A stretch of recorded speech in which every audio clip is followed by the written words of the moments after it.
Three ruthless bikers thought they'd picked an easy target, a young disabled girl, all alone. But they didn't know who was coming. Just 20 minutes later, everything changed. The sun was beginning to dip below the horizon, casting long shadows across a quiet suburban street. The evening breeze rustled through the trees as a young girl sat alone at a small bench near a bus stop, her wheelchair parked beside her. She looked peaceful, lost in thought, perhaps waiting for a ride, or simply enjoying a rare moment of calm.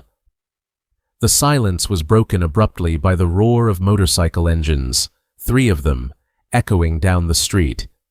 The bikes screeched to a stop just feet from the bench, and their riders dismounted with a swagger that screamed trouble. The girl glanced up, her posture tense, unsure of what to expect. The bikers, dressed in dark leathers, laughed as they approached. One of them mimicked the way she sat, exaggeratedly dragging his leg as he walked. Another pointed at her wheelchair and snorted, "You parked that thing yourself?" The third joined in with a cruel chuckle, nudging the front wheel with his boot as if it were a toy. Their laughter filled the air like smoke, thick, suffocating, and impossible to ignore. People walked by, glancing in their direction, but quickly averted their eyes. Some looked down at their phones, pretending not to notice. A couple across the street paused, hesitated, then walked away faster. No one stepped in. The girl lowered her gaze, hands gripping the arms of her chair, trying to keep calm. She opened her phone slowly and typed something with trembling fingers. Her face betrayed a quiet fear, but also a flicker of determination. The bikers didn't let up. One reached for her bag, tugging it off her lap and tossing it on the ground. Another leaned in close, his breath hot and foul as he whispered something that made her flinch. Then, with a twisted smile, the last biker kicked the footrest of her wheelchair, jolting her forward. The chair rocked slightly, and she let out a small gasp as she steadied herself. They laughed again, louder this time. It wasn't just a joke anymore, it was humiliation. The girl looked around, hoping someone would come, but no one moved. She sat still, lips pressed tightly together, refusing to cry. Her phone, now in her lap, buzzed once. She glanced down at the screen, then up at the bikers. Something shifted in her eyes. Not fear this time, but quiet resolve. She didn't speak. She didn't need to. Something was coming. The bikers showed no sign of stopping. Emboldened by the silence around them and the lack of consequences, they grew louder, crueler. One leaned in, his voice sharp with menace, mocking the way the girl spoke when she tried to respond. Another crouched beside her wheelchair, sneering as he flicked the wheels with his fingers. "You even know how to fight back," he taunted. The third one circled behind her like a vulture, making crude jokes, testing how far they could push her before she broke. The girl didn't move. Her expression had changed. She was no longer pleading with her eyes, no longer looking for a way out. She was still afraid, but there was something else now. A quiet calm, as if she was waiting for something. Then, in the distance, the soft hum of a car engine approached. It rolled to a slow stop a short distance away. The door opened, and a woman stepped out. She didn't rush or shout. She stood still for a moment, taking in the scene before her. Her eyes scanned the bikers, then settled on the girl. Her presence was steady, unshaken. The street around them seemed to hold its breath. One of the bikers noticed her first. He smirked, elbowing the others. "Looks like we've got company," he muttered.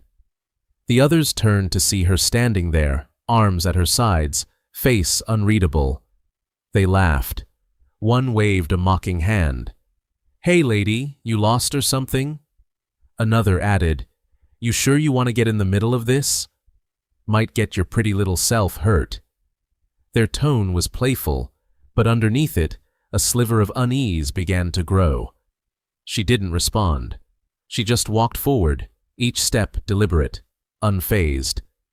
When she stopped just a few feet away, her voice was low but firm.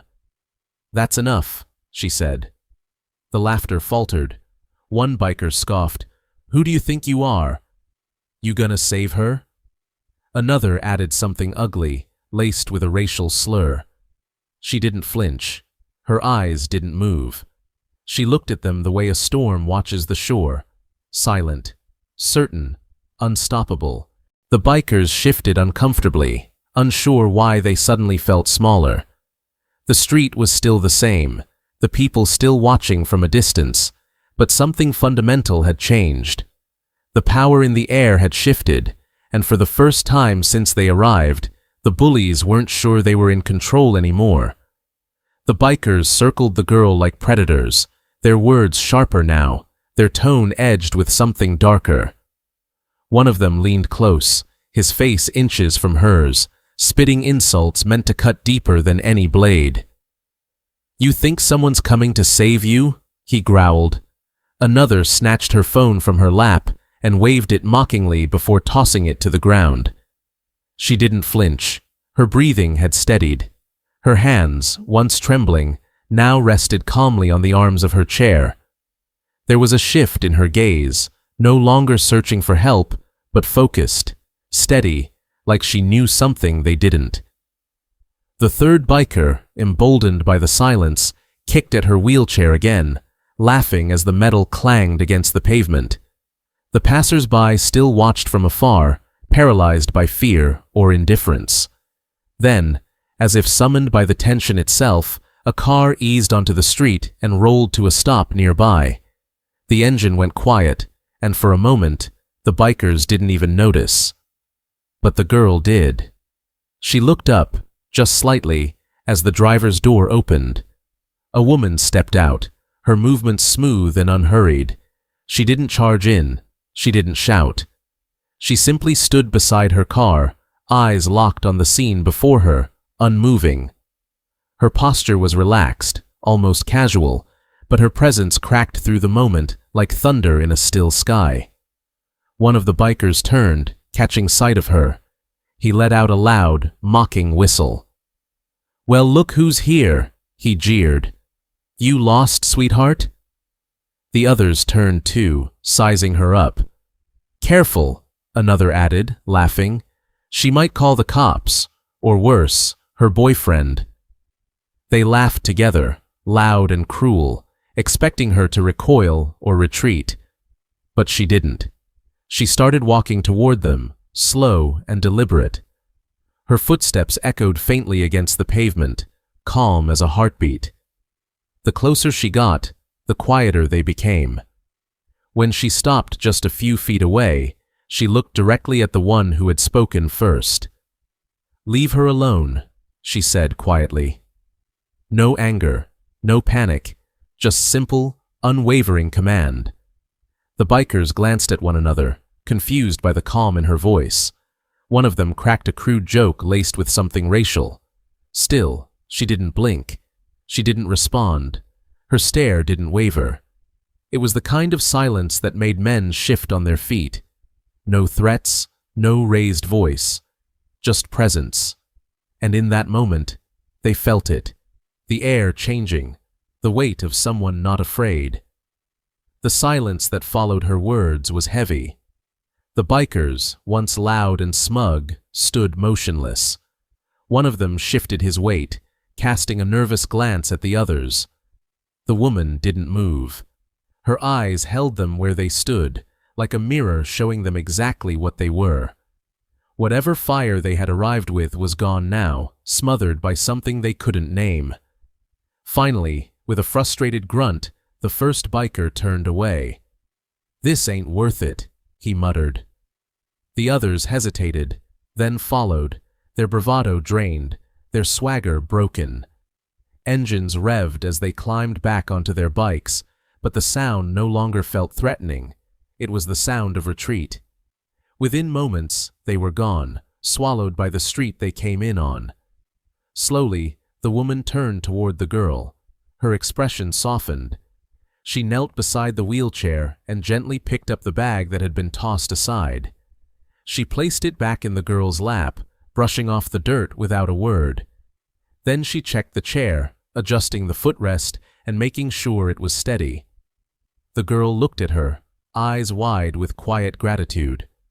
For the first time in what felt like forever, she smiled, not out of politeness or fear, but because she finally felt safe. From across the street, the silence began to shift. A man who had watched everything unfold stepped forward, guilt plain on his face. A woman followed him, holding a bottle of water. A teenager picked up the girl's fallen phone and handed it to her gently.